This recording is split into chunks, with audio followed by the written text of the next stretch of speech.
هەمیشە چشتی باریک ئەپچڕێ، هەودا باریک بێ دیارە بەرناگرێ.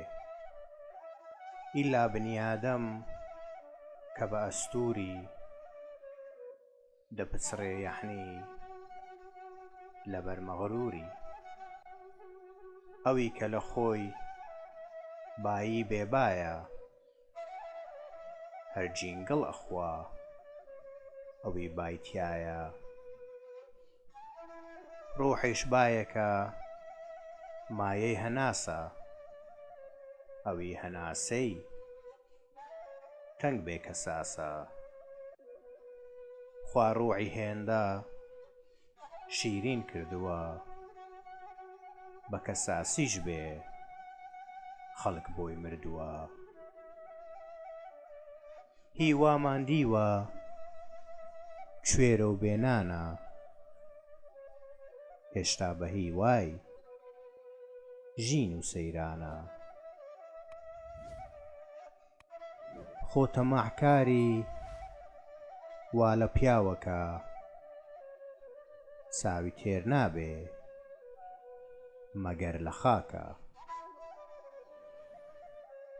نەوجوان چاکە بۆ شەڕە کوتەک، گورگ پیر بوو دەبێ بە مەسخەرەی سەگ.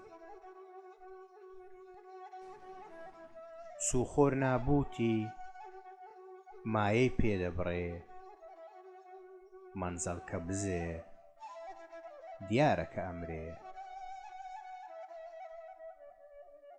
حەرام ئاوڕت لێ ئەداتەوە،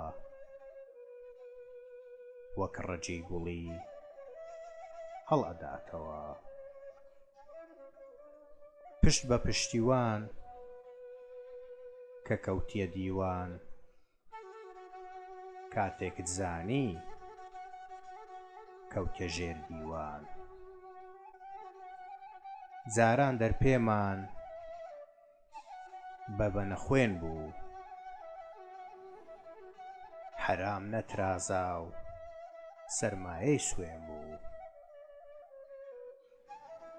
ئێستا لاستیکە کە هیچ ناترازێ، سەد سوێندی پێ بخۆ بە نێرکە پیازت.